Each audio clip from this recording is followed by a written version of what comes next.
Magandang umaga po sa inyong lahat. Magandang umaga po, no? Pwede bang tanungin mo ang katabi mo kung naligo? Kung naligo, no? Medyo malamig po kasi ngayong panahon na to, no? Lalo na kahapon. Amoy-amoy lang din, no? Sa katabi. Ayan. Naligo po ba? Alright. Good morning po once again sa ating lahat and to our online viewers. Good morning po sa atin kung saan po kayo nanonood. Good morning po sa inyo. And before we proceed to the Word of God po, no, we would like to just pray for someone, no, kay Andre. Pwede ba, Andre? Punta ka dito sa harap. Si Andre po ay nabalitaan ko ay pupunta daw po magmamigrate na sa Italy this Friday. Yan. So alam mo na, ha, Andre, ha? Yung size po, no, mamaya na lang po, no, yung mga size nyo. Alright? So pag-pray lang po natin siya for the protection ng Panginoon and the purpose of God to happen sa kanya on that place.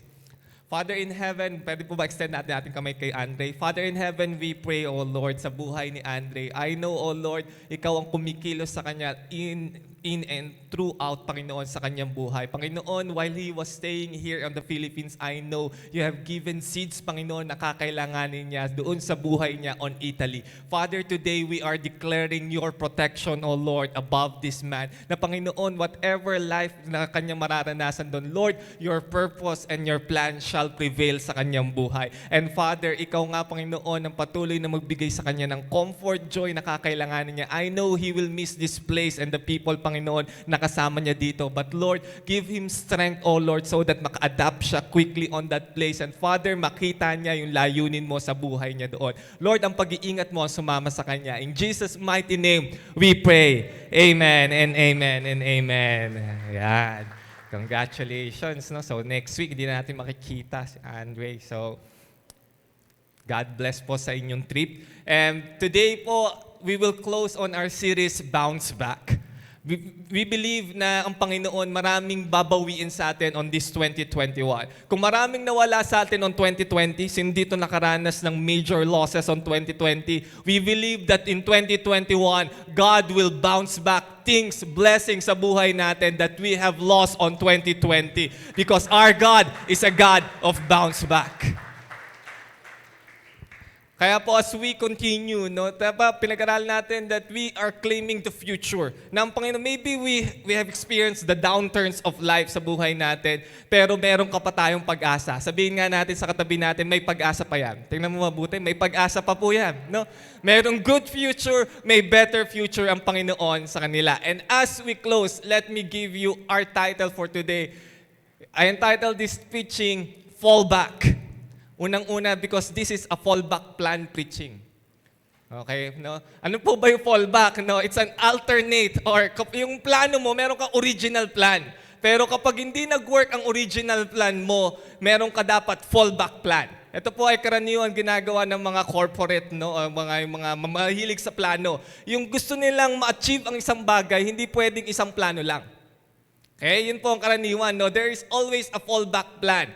For example po, no, ako kung sakasakali po, no, hindi nag-work ang aking planong maging pastor, may fallback plan po ako maging artista talaga.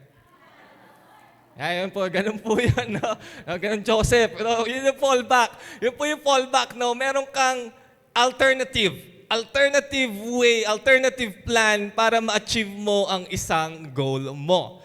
Tayo po mga human beings, no, tayo po, we always want to achieve our goals. Tama ba? No? Marami tayong goals. And 2020 nga lang, no? Kaso nangyari ang pandemic, nangyari si COVID, maraming hindi nagawa, maraming hindi na-achieve na goals. I do believe that we live in a world obsessed in winning. Tingnan mo yung katabi mo. Gustong-gusto niya manalo. Meron na po ba kayong kakilala? Yung favorite team niya yung naglalaro Barangay Ginebra, gigil na gigil. Ngayon kapag hindi nakakashoot ang kanyang team, naaasar, nakakapagsabi ng masamang bagay, sinisira ang TV. O kaya yung mga kakilala niyo, yung boxing, no, hindi naman sila yung lumalaban, pero bakit? Nanonood lang, parang siya yung lumalaban. Meron ba kayong mga kakilalang ganon, no? Ganito po yung mundo natin, no? We live in a world na kung saan gustong-gusto nating manalo. Gusto natin tayo yung top 1. Gusto natin tayo yung successful. Gusto natin tayo ang milyonaryo.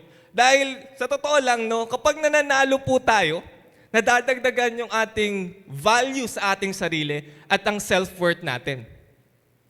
Oh, last Friday lang po, umakyat po kami ng bundok, no? Napakataas. Achievement unlock. No, yung mga inakyat namin, no? Matatarik. Pero ako, yung pagdating sa dulo, hindi na ako makakilos. Lulain po kasi talaga ako eh. Sila, bahala na sila sa buhay nila. Pero alam mo yon, yung meron kang na-achieve, meron kang na-accomplish, wow, lakas na ng dating mo sa sarili mo.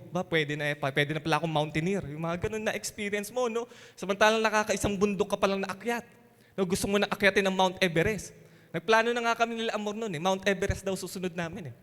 No, biro mo, doon lang, napakaliit lang ng bundok ang inakyat namin. Mount Everest kaagad ang gusto.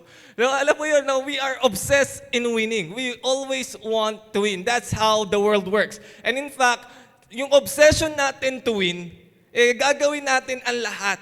Kahit na yung masama pang bagay, just to win. Diba? Just to get something. Lolokohin mo yung katabi mo, lolokohin mo yung boss mo, para lang ma-achieve mo yung gusto mo. That's how we are in the world. Because at the same time, yung another coin niya, because we live in a world that detests losing. Ayaw natin natatalo. Sino dito yung gustong laging natatalo? Walang may gusto nun. Ayaw natin natatalo. Yung nanay mo pa nga lang ayaw patalo sa'yo eh. Alam mo yun, no? Ayaw natin nun. Ang pangit tingnan na kapag ikaw ang natatalo. Diba? Saka, ang hirap yata magkaroon ng kaibigan ng isang talunan. Yan yung mga kapag talunan ka, ikaw yung mga linalayuan niyo, ikaw yung rofor, ikaw yung sakit ng ulo. Diba? Yun yung ikaw yung mga tropa mo, ganun din, pare-parehas kayong talunan. And tayo, ang tingin natin sa kanila, naku, walang mararating sa buhay yan. Kaya we don't want losing. Pero aminin man natin o hindi, you will experience wins and you will experience losses. Kahit gaano ka kagaling, kahit gaano ka ka-intricate magplano, kahit ang dami mo nang attend na seminar to how to be successful, you will still lose. Hindi mo po maiiwasan yan. Kaya nga po, yung original po talaga na title nitong preaching na to ay The Beauty of Losing. Alam niyo po ba that there is also beauty on losing? Minsan we are so obsessed on winning, getting something, getting what we want, pero kapag natatalo ka, hindi mo alam ang gagawin mo. By the way po, no, I don't want to change. Hindi ko po balak dito na i-change ang inyong perspective na okay lang matalo. Hindi po, pangit din na natatalo ka. At ang Panginoon, God doesn't want you to lose. Pero I want you to understand, you will lose. Matatalo at matatalo ka din sa buhay mo. Maraming mga mangyayari sa buhay mo. You will not always win. Pero paano mo haharapin yung mga talo na yon? I want you to understand, there is that beauty on losing. Okay lang po ba tayo? Let's just unwrap, no? Ano po ba kagandahan ng mga kapag ikaw ay natatalo? Unti-untiin po natin yan, ha? So, backtrack po muna tayo. No? On the year 2020, to most of us, no? Majority of us, ang tingin natin sa 2020, it's a year of major loss. Dahil totoo naman po yun. No? Sabihin na natin, the fact, really, maraming nawalan ng trabaho. Maraming nawala sa kanilang sarili. Maraming hindi nagawa ang kanilang plano, 2020. Dahil because of the thing that happened, yung pandemic na yon. So 2020 is a major loss. Kung titingnan mo sa isang paningin. Pero at the same time, to many as well, no, hindi lang naman to puro major loss, no. To many as well, 2020 is a year na kung saan marami ding panalo. Marami pa rin pinagpala ang Panginoon on the year 2020. Okay? Okay yun, no? It's a mixture ang 2020. Merong mga tao na kung saan tiningnan to, na kung saan panalo sila. Ang year 2020 para sa kanila. Pero sa iba naman, ang year 2020 is a year of major loss. Okay? So it's a big lesson po sa atin. I hope we have learned kung ano man po nangyari sa atin sa 2020, no?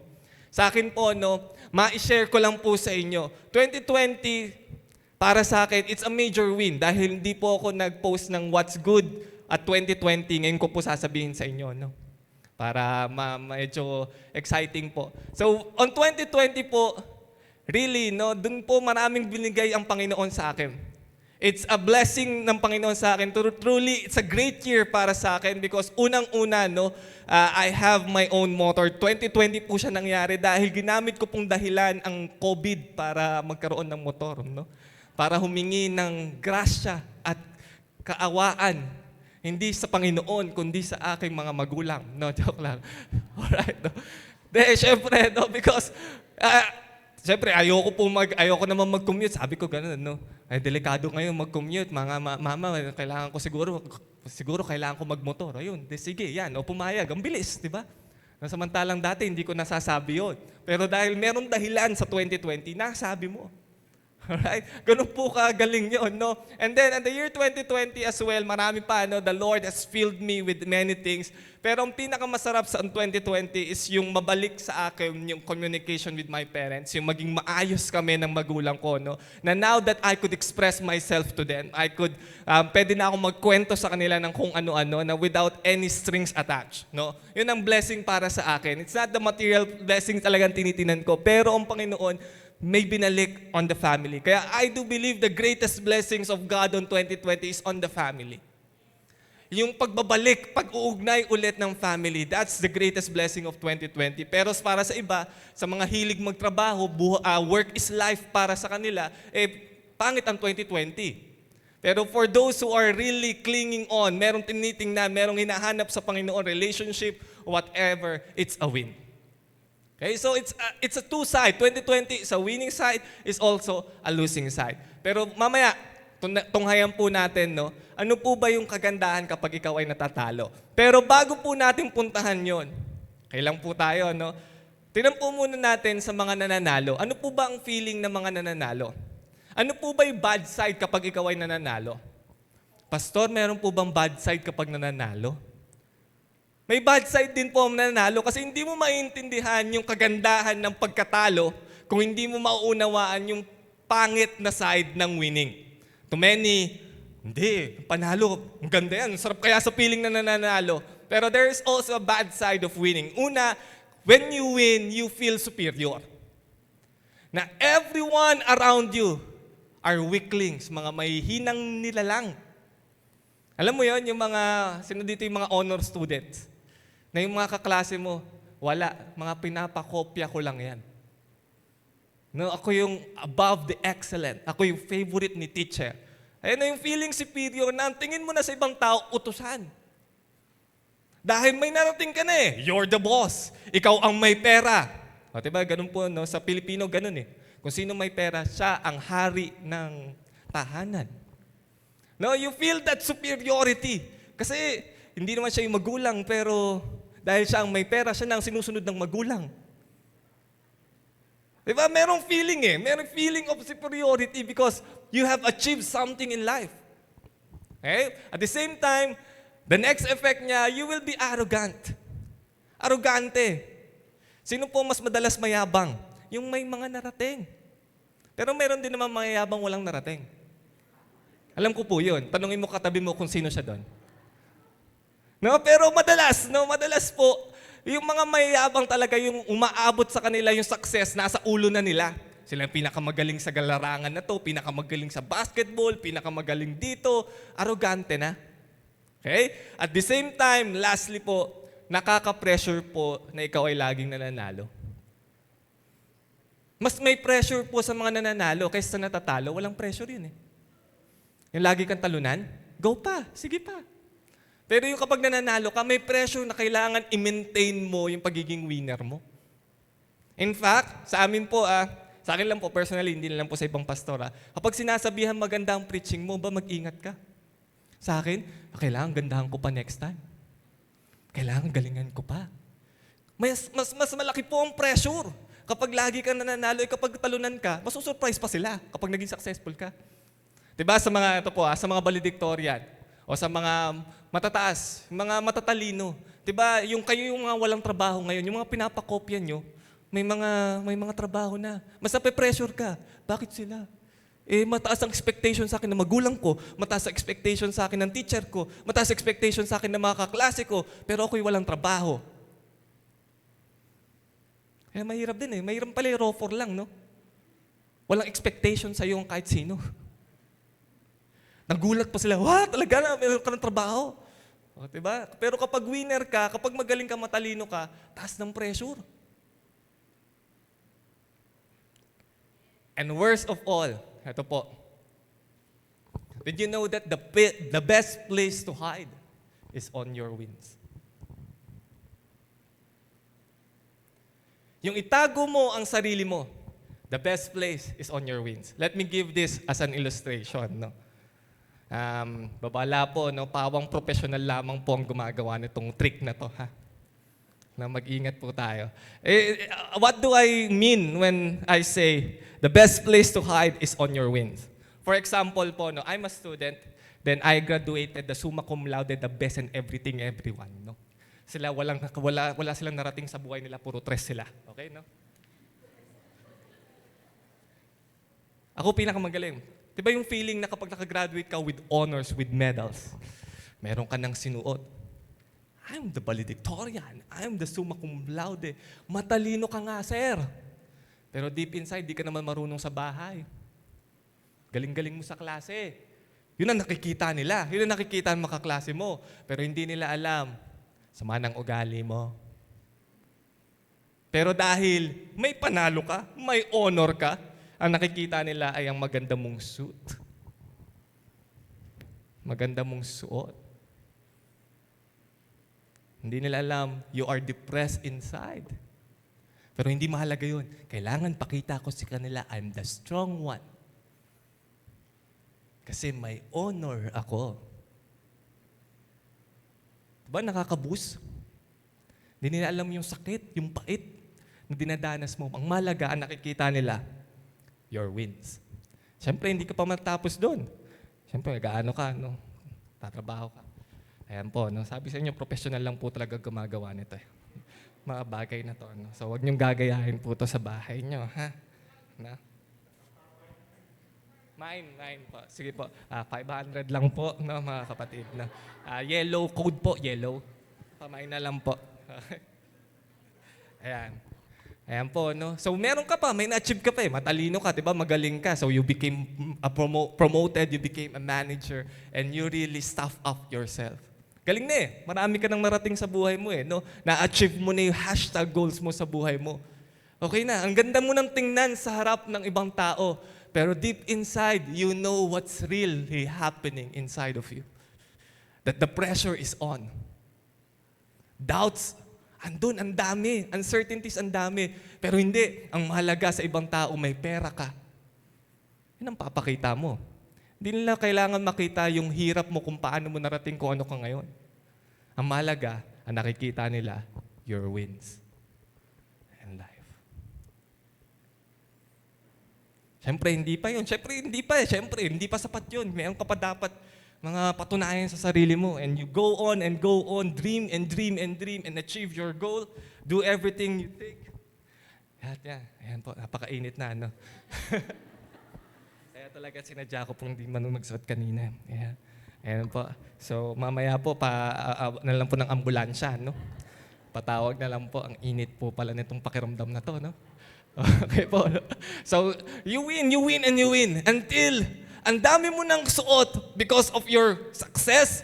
Ang dami mo na na-achieve na goals. Pero deep inside, you're choking. Ang init na sa pakiramdam. Pero kailangan kong suotin. Kailangan kong i-maintain my winning side because I will lose my face. I will lose my identity if not for these wins.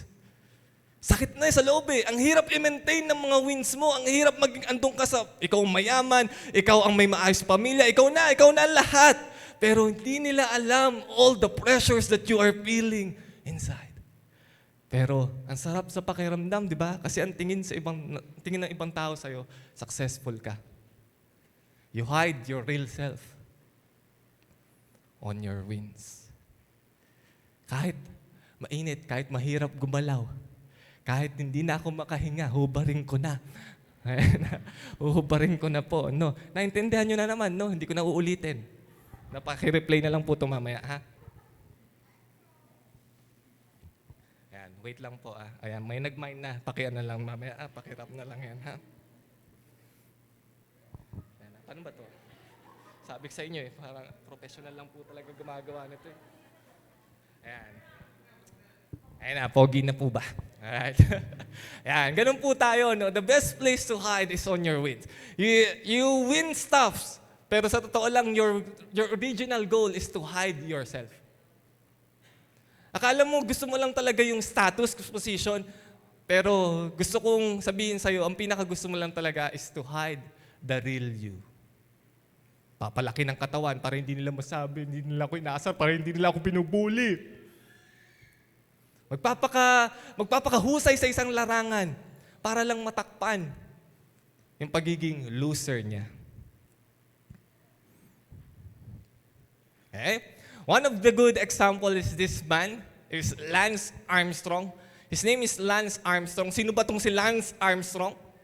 Si Lance Armstrong lang naman, the only rider to win 7 consecutive Tour de France titles. Kumbaga yan po ang World Championship ng pagbabike. No, talong-talo si Amor niyan, no? Buong France po ang nililibot niyan. Months po ang training nito and months rin po natatapos tong laro na to, no? So 7 consecutive, wow. Grabe, napakagaling na siklista. But look at him.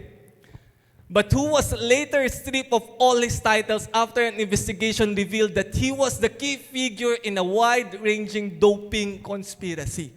Ito po, no, inimbestigahan siya. Lagi niyang ine-evade ito na siya po, para manalo siya, kailangan niya po palang magdroga.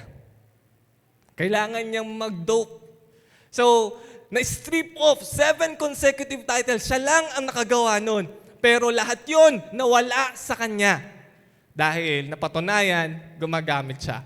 At ito po ang pinakamasaklap doon. In-interview po siya ni Oprah. Ito ang tanong sa kanya ni Oprah. Is it possible to have won 7 Tours de France without doping? Okay ba? Posible ba na sa palagay mo, kaya mo bang manalo nang hindi ka nagdodroga? Okay? Sabi naman ni Lance Armstrong, ito, not in that generation. Sa panahon namin, hindi ka mananalo kung hindi ka magdodroga. Which means, lahat po pala ng biker noon, gumagawa noon. Okay? Kaya sabi niya, I didn't invent the culture, but I didn't try to stop the culture. And that's my mistake. And that's what I have to be sorry for. I'm not sorry for doping, sabi niya. Nagsorry siya kasi hindi siya tumulad sa iba, hindi niya iniwasan ang culture na yon. And then, he said, my ruthless desire to win at all costs served me well at the bike. He has the desire. He has the ambition. Gustong manalo obsessed manalo And true enough, he won 7 consecutive Tour de France. But that level, it want to, for whatever reason, is a flaw. That desire, that attitude, that arrogance. At ito po ang kanyang conclusion sa kanyang ginawa. Sabi niya, I lost myself in all of that. He won 7 Tour de France. Pero at the end, sabi niya, nawala ako. Hindi ko nakilala ang sarili ko. What if, church, your desire to win, your ruthless desire to achieve your ambition, you are losing yourself step by step. Hindi mo nakilala ang sarili mo just because of wanting something. Just because you want to win. Kaya pala sabi ni Jesus Christ, ito, sabi niya, whoever finds his life will lose it. But whoever loses his life for my sake will find it. Biro niyo yun, no? Hanggang ngayon, hindi ko ito maintindihan No, na, Lord, it's very paradoxical. It's very ironical. Lord, how could I find life pero kailangan ko munang matalo? Ang totoong panalo daw para kay Jesus Christ ay yung natalo sa buhay. Kung ako yan, no? Si Jesus Christ, sabihin na natin, no, is having a marketing campaign. Hindi ako susunod sa Kanya. Ano ba, Lord? Napakagulo mo. Diba? Para manalo talaga sa buhay, kailangan matalo. Lord, ano ba talaga? Nakakalito tong campaign niya na to, no? Pero para mas maintindihan po natin ang kanyang sinasabi na to, let's look on to the life of this man who has it. He has the desire. He has the obsession for winning, pero he also loses. Ano natin, no? This man is no other than Jacob. Look at your seatmate. Yan. No? Tingnan nyo, meron yan. May Jacob dyan. May Jacob yan. Mamaya pag-aralan natin, unti-untiin po natin ang buhay ni Jacob. Napakaganda nito. No? The story of Jacob. Si Jacob po, he has the obsession for winning. Ito yung klase ng tao na gagawin ang lahat kahit linlangin ang kanyang kapatid just to achieve the hashtag goals of life. Okay? Ganun po siya. He has the desire. He has the ambition. Yan yung mga talagang aggressive sa lahat ng bagay. He has 2 goals po, mga kapatid. The first goal ni Jacob, goal number 1, hashtag goal, he was the birthright. Okay? Gusto niya ang birthright. Ano po ba yun? No? Para po kasi sa kanila during that time, no, sa mga Israelite, ang birthright, pagiging panganay, it means double portion. Double portion ng blessing ng kanilang tatay kapag namatay. Lahat. Siya magiging head, siya magiging leader. He wants that. That's the hashtag goal. Number 1, birthright. Tingnan niyo po kung paano niya kagusto. Tingnan niyo yung desire niya. Isaac prayed to the Lord on behalf of his wife because she was barren. The Lord answered his prayer and his wife Rebecca became pregnant. Ito po yung storya ng kanilang pagkapanganak. Okay? Tingnan niyo po ito, no, nabuntis si Rebecca and then it said, the babies jostled each other. Or kung sa ibang terminolohiya, they wrestled at each other. So si Jacob fetus pa lang, wrestler na. At ito po na-discover ko, Joseph, ito ang dahilan kung bakit si Esau pulang-pula. Nung siya ay pinalabas, nabugbog ni Jacob habang nasa loob ng sinapupunan. Kaya pala pulang-pula siya. Yung pala explanation nun, tagal kong pinag-aaralan kung bakit si Esau pula eh. Ano ba siya talaga? No, ito pala dahilan nun. He jostled at each other. Bata pa lang, gusto nang manalo. Grabe obsession nito. He doesn't want to be the second. Ayaw niya yung panakibutas lang. Ayaw niya yung second option lang. Gusto niya, winner. Okay? They jostled at each other. Why is this happening to me? So she went to inquire to the Lord. When the time came for her to give birth, there were 2 boys in her womb. Ito nga yung dahilan. Sinasabi sa inyo, the first who came out was red. Ayan, kakabugbog eh. Ayaw mo. Gusto ko nga ang mauna eh. Binugbog ng binugbog. And his whole body was like a hairy garment, so they named him Esau. And then, eto na, ayaw pa rin patalo hanggang sa dulo, hanggang sa pinakahuling sandali. Okay? Also after this, a brother came out with his hand grasping Esau's heel, so he was named Jacob. Okay? Ayaw patalo hanggang dulo. I will not let you go. Ito yung pangarap ko. Ako dapat panganay. Talagang ginagamit lahat ng kanyang lakas. He grasped Esau's heel. He won't let go of the birthright. Hindi, dapat ako ang mauna. Diba ganyan din tayo? Kahit Lord, sinasabi mo na ito ay bawal. Hindi, gusto ko siya, magpogi siya. Hindi ako, gusto ko siya dapat. Ganun, no? Pinipilit talaga. Jacob. Ganun po si Jacob. No, he will grasp at anything. Basta hashtag goal niya. Kakapit siya doon ng kahit anong mangyari sa kanya. Ganyan po ba tayo? Nakaka-relate po ba tayo? Okay? At hindi pa natapos. Sabi niya, natalo ko dito Round 1. Pero merong round 2. May opportunity. Nakita niya, gutom na gutom si Esau. O lugaw ka muna aking kapatid, palit ng birthright. Pumayag naman si Esau. So nanalo si Jacob. Kahit ang tagal niyang nanalo. Gusto niya, dapat nung baby pa lang sila, panalo na siya. Pero it take years para manalo siya. Hindi niya tinigilan, hindi niya tinantanan ng kanyang goal. So, goal number 1, nakuha niya. Goal number 2, meron po siya, 2 lang naman ang goal ni Esau. Goal number 2 is the blessing of the father. Napakahalaga po nito para sa kanila. During that time, the blessing of the father, parang yun ang kayamanan ng lahat. Mas matindi pa to sa material blessing. So gusto niya makuha the blessing that belongs only to the firstborn. Okay? Gusto niya makuha yun. So ano ginawa? Nagpanggap siya bilang si Esau. Narinig ng kanyang nanay, mamamatay na ang iyong tatay. Sabi niya, ganito gawin natin, humuli ka ng game, humuli ka ng kahit anong pwedeng kainin, and then si Rebecca, ang kanyang nanay, na favorite siya, ganito gawin natin. So nagpanggap siya na si Esau. Ito po nangyari. He went to his brother and said, "My father." Okay, nag-approach na po siya. "Yes, my son," he answered. "Who is it?" Tandaan niyo po yung mga blue letters na yun, ha? Babalikan ko po yan mamaya. Who is it? Jacob said to his father, I am Esau, your firstborn. I have done as you told me. Please sit up and eat some of my game so that you may give me your blessing. Tay, alam ko kay Esau dapat ang blessing. Now, dahil hindi ka nakakita, lokohin lang kita ng konti, magdamit ako ng parang si Esau, then pwede ko na makuha ang blessing. Nagpanggap siya and he really got the blessing. Goal number 2, nakuha. Kaso itong kapalit, pagkatapos niya makuha ang blessing, andyan naman kaagad, dumating kaagad si Esau na kung saan inutusan ni Isaac. Dahil nahuli siya ng ilang segundo lamang, sabi ni Esau, naku, lagot ka sa aking kapatid ko, naku, humanda ka sa akin. Yung ngipin mo lang na walang latay, no? Ganun na gusto, talagang babalatan kita ng buhay. Ganun na galit na galit si Esau dahil nakuha ni Jacob ang kanyang blessing. So, summarize natin po yung story, ha? Fast track ko po ng konti. What's the goal of Jacob? Goal ni Jacob, number 1, birthright. Nakuha niya ba? Yes, nakuha niya. Na goal number 2, blessing. Nakuha niya ba itong dalawa na to? Yes, nakuha niya. Kahit sabihin na natin, ungodly way. Okay, nakuha niya.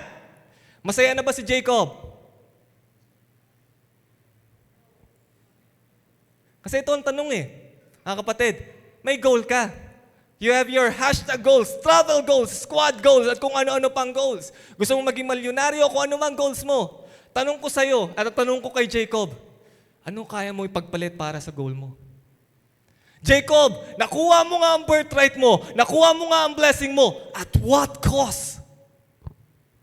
Anong pinagpalit mo, Jacob? Maybe you have your goals as well. Nakuha mo ang goals mo, at what cost? Gusto niyo malaman kung ano pinagpalit ni Jacob para makuha lang ang kanyang birthright at ang kanyang blessing? Ito lang naman pinagpalit niya. Here's the cost, Jacob. Number 1, he loses his home. He ran away for 21 years. He got his birthright, he got his blessing, but he loses his home. Is that a win? That's not a win for me. At the same time, he loses his brother, his one and only brother. Yung dapat sweet relationship, yung dapat harmonious relationship, nagtutulungan kayong umangat sa buhay. But because he betrayed the trust of his brother, he loses his brother. That's the cause of the hashtag goals in Jacob. He win. Nanalo Nanalo siya sa buhay. He achieved the goals. But my question again to you, Jacob, is it worth it? Worth it ba yun, Jacob? Mga kapatid, na-promote ka nga sa trabaho mo, nakuha naman ang Sunday mo, is it worth it?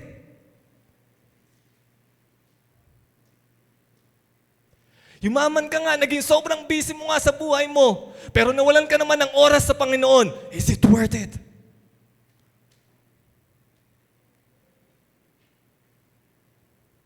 Worth it ba yun? You win in life. You have your work now, pinag-pray mo sa Panginoon, pero nakalimutan mo siya. Is it worth it?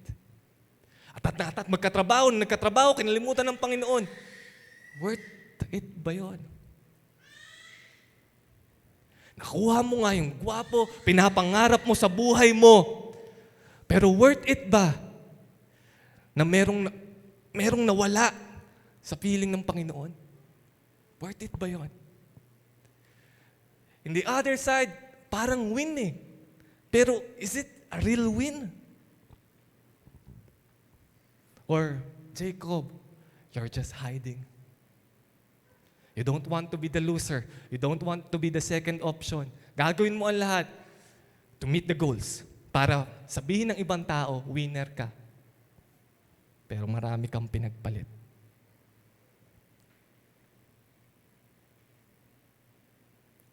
Ladies and gentlemen, you could get what you want and not want what you got. Pwede. Dahil sa sobrang agresibo mo, ayaw mong patinag sa Panginoon, ayaw mong patinag sa correction ng Panginoon, pwede mong makuha kung ano man ang gusto mo sa buhay mo. You can. Pero at the same time, pwede mo ring hindi magustuhan kung ano resulta nun. You can get the job. Masusuportahan mo family mo, masusuportahan mo lahat ng luho mo. You can get that. Pero pwedeng hindi mo magustuhan ang pinagpalit mo. That's the life of Jacob. He get what he want, pero at the end, hindi pala ito ang gusto niya. Tingnan niyo nung siya ay nag-run away po sa kanyang family, he lose his home, he lose his brother. Tingnan niyo ang prayer niya sa Panginoon. Then Jacob made a vow saying, "If God will be with me and will watch over me on this journey I am taking, and will give me food to eat and clothes to wear, so that I return safely to my father's house, then the Lord will be my God." Nanalo, nakuha ang birthright, nakuha ang blessing, pero at the end, napagtanto niya, hindi pala ito ang gusto ko. Ang gusto ko, bumalik sa tahanan ng tatay ko. For 21 years, he loses hope. Just because he wants it so badly. Alam nyo, minsan na mga kinukonsider nating wins is really not a win at all. Diba? Kaya ako yung personally, it's a win really if you will be a citizen of Canada. It's a win. Pero what will I lose? Diba? Ano yung mawawala sa akin? Matagal ko pong pinagtalunan yun sa aking sarili. And let me encourage you today. Did you know that the best place for God to come in is at your loss? Gusto mo bang makialam ang Panginoon? Gusto mo bang pumasok ang Panginoon sa buhay mo?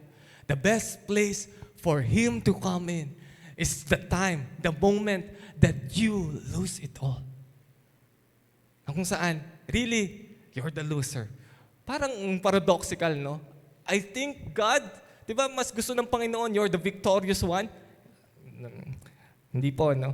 Ang Panginoon mas gusto, talo ka. Tingnan niyo po ito, no? On the life of Jacob, 2 beses po nagpakita sa kanya ang Panginoon. This man, no? Ang unang beses po is when he ran away from home. Unang araw pa lang, unang gabi pa lang, nagpakita na sa kanya ang Panginoon on a dream. On a ladder. Biro mo, no? Na kung saan nakuha niya ang blessing, pero nawala sa kanya ang lahat. Doon nagpakita ang Panginoon. Napaka paradoxical, di ba? Hindi nagpakita ang Panginoon, hindi niya nakausap ang Panginoon. During the time that he is getting the birthright, he is getting the blessing. Nakausap niya ang Panginoon nung nawala ang lahat ng yon. At the second time, na nagpakita sa kanya ang Panginoon when he was all alone. Okay? On Genesis chapter 32. Pag-aralan po natin yan. Yung wrestling match na yan. Okay? Did you know that the great revelations happen when you're down to nothing?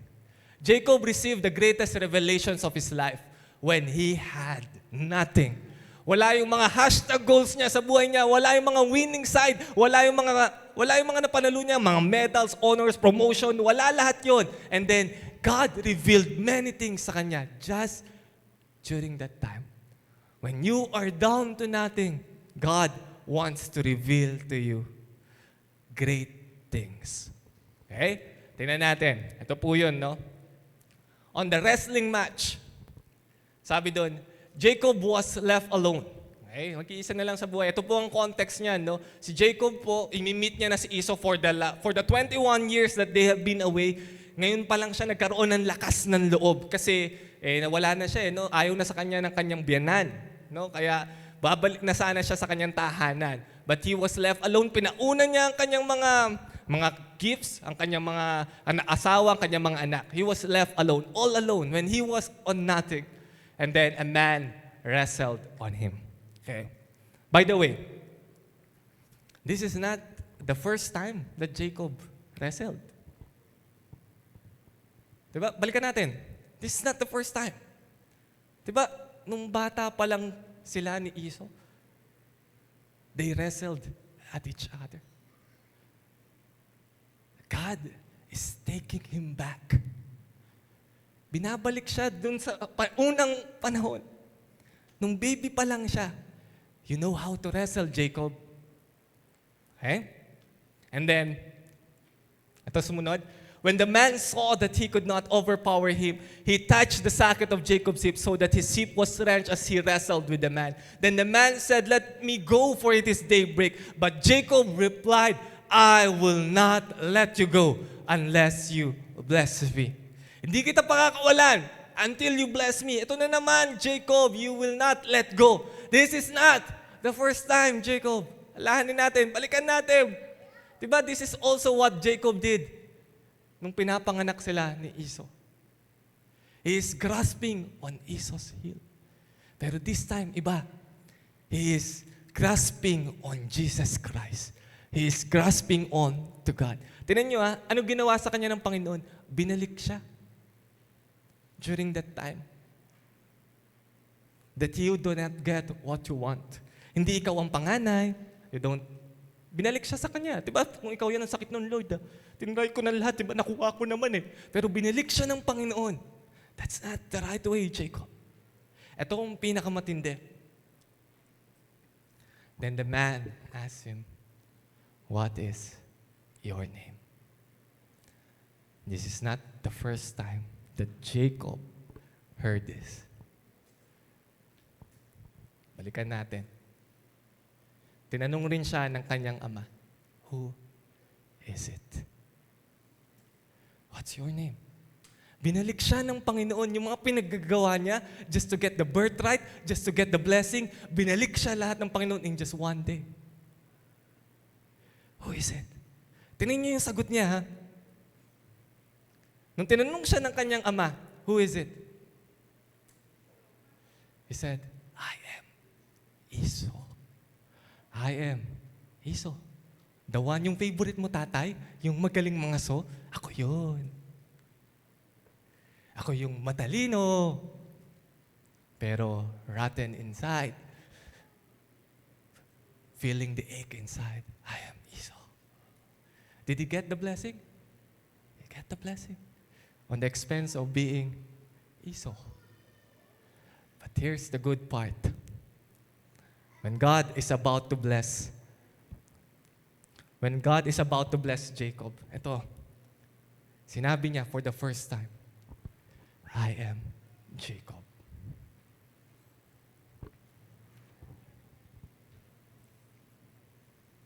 Yan, yung aking PA. Yan po. Yan talaga artista.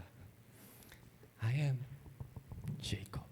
Nung una, bless siya being Esau. But this time, God bless him being Jacob. Jacob, the deceiver. Pangit pangalan, pre. Jacob, the loser. Jacob, the one who feels the pain inside. But look, nung inamin niya that he is Jacob, the loser, yung walang makarating sa buhay, yung akala ng marami matalino, pero sa totoo lang, hirap na sa buhay, ang sakit na sa loob, pe-pressure na, nade-depress na. Inamin niya, "Lord, I am that person. I am Jacob." Akala ng ibang tao, ako yung magaling. Akala ng ibang tao, I am the strong one. Akala ng ibang tao, ako yung maraming pera. Pero deep inside, Lord, I know I am hurting. Lord, I know I am being the deceiver. Sa totoo lang, Jacob the deceiver, he did not deceive someone, he deceived himself. For all throughout the years, ngayon pa lang niya naamin sa kanyang sarili that he is a deceiver. Akala niya naloloko niya ang ibang tao, naloko niya ang kanyang tatay, naloko niya ang kanyang kapatid, naloko niya si Laban ang kanyang biyanan, pero sa totoo lang, ang naloko niya ay ang kanyang sarili. The greatest fool of them all is not the one that Jacob fooled, but himself. He is looking for blessing in another man's coat. This time, inamin niya, I am Jacob. And then the greatest blessing have been given. Then the man said, "Yes, you are Jacob.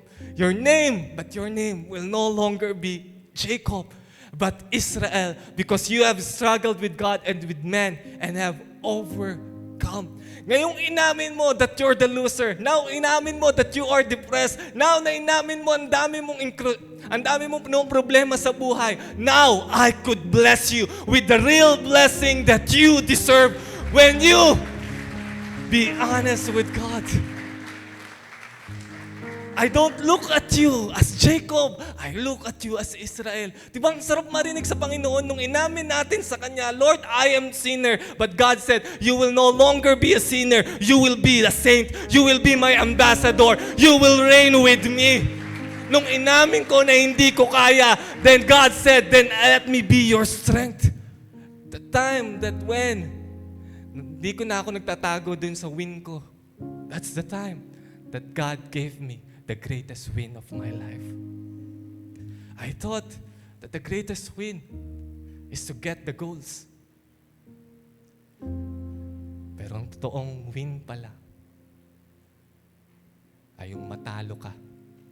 Aminin mo that this is your real you, your real self to God.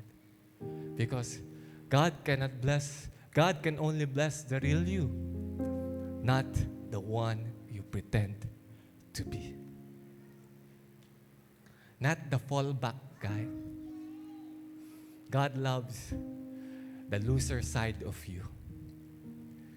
God loves the side of you, the hurting side of you. God loves that. And He could bless you with that real self. You think that the blessing of God is about the coats. It's about the wins, the suits that you wear. But God could bless me even though I'm this plain. He could only bless the real you.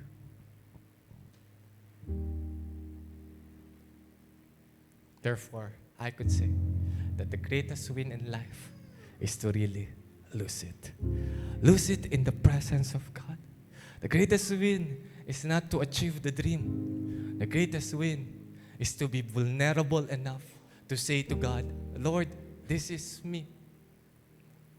This is what I am inside. Yung pala yung sinabi ng Panginoon. Goal ka ng goal lang to. Gustong-gusto mong manalo. Pero hindi pala yun ang gusto ng Panginoon sa'yo. Ang gusto ng Panginoon sa'yo, makawala ka doon sa pagpapanggap mo. Makawala ka sa hindi ikaw. Kasi okay lang naman sa Kanya kung talunan ka. Because He is the victorious God. Okay lang naman sa Kanya na mahina ka. Because He will be your strength. Okay lang naman sa Kanya na poor ka. Because He will make you rich. Okay lang naman sa Kanya that you don't have the gifts and the talents that people have because He will be your gift. He will be your cheerleader. He will be your resource. Okay lang naman pala sa Kanya yun eh. Don't pretend. If that's not what God wants for you, lose it. And then, hindi pa tapos ang Panginoon doon. Diba tinanong siya ni Jacob, Jacob, ask God, tell me your name. Alam mo na pangalan ko eh. Sabihin mo naman pangalan ko. Hindi siya sinagot ng Panginoon. Basta binigyan lang siya ng new name. Jacob, now Israel. Pero kung babasahin niyo po yung buhay niya pagkatapos nun, diba may new name siya, Israel. Ang thinking ko nun, dapat Israel na lagi tatawag sa kanya. Kasi yung Israel is the good side, the triumphant, the ruler. Ayun ang magandang pangalan. Pero, hindi eh. Alternately, ginamit pa rin ng Panginoon. Sinabi ng Panginoon na Jacob and Israel at the same time, ginagamit pa rin niya. Hindi lang Israel. I don't know, no? Kasi ganun siguro tayo. Hindi porket born again ka, na ma-manifest mo pagiging born again mo. Hindi porket conqueror ka, na ma-manifest mo pagiging conqueror mo.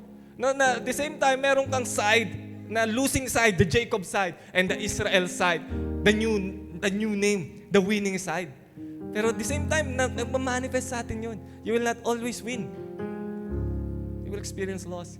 Pero flashback tayo, forward tayo, tinanong ulit siya, hindi na ngayon ni Jacob, tinanong siya ni Moses. Tanong sa kanya ni Moses, suppose I go to the Israelites, say to them, the God of your fathers sent me to you, and they ask me, what is His name. Then what shall I tell them? Anong pangalan mo? Hindi siya sinagot ng Panginoon. Si Jacob hindi sinagot. Pero si Moses, ito ang sabi niya sa kanya. God said to Moses, I am who I am. This is what you are to say to the Israelites. I am has sent me to you. And here's the amazing part. He said, God also said to Moses, say to the Israelites, the Lord, the God of your fathers, the God of Abraham, the God of Isaac, and the God of Jacob. Hindi niya sinabing, the God of Israel, the good side of Jacob. Because also God is saying to us, I am the God of Jacob. I am the God of the losing side of you. I am the God of the struggling side of you. I am the God of those weak side of you. Hindi ko lang ina-affiliate ang pangalan ko on the winning side of things. Ina-affiliate ko din ang pangalan ko sa losing side. When you feel that you are losing in life, remember this. He's the God of Jacob too. He's the God of losers too. He's the God of those who cannot figure out how to get out of a problem. He's also that God. He's not the God who always just on you when you win. He is at His best when you are on the losing side. He's the God of Jacob. Pwede bang tayuan lang natin ang Panginoon and let's just praise His name? Palakpakan mo lang ang Panginoon. He is the God of Jacob. The God of us who are struggling. The God of us who are weak. He is the God of Jacob. Father in heaven, we thank you. We thank you because, Lord, hindi lang pala kami panalo because we have our goals. Lord, panalo kami because you are with us during our downtimes. You are with us during the time that we are struggling. Lord, maraming salamat. Today, oh Lord, give us a bounce back. Na Panginoon, on the months to come, Panginoon, pakita mo sa amin that even though we are like this, you could bless us. The real us, oh Lord. Hindi namin kailangan magtago because, Lord, alam mo kung sino kami. Panginoon, maraming salamat. Dinadakila, tinataas namin ang iyong napakagandang pangalan. In Jesus' mighty name, the God of Jacob. Amen. Amen.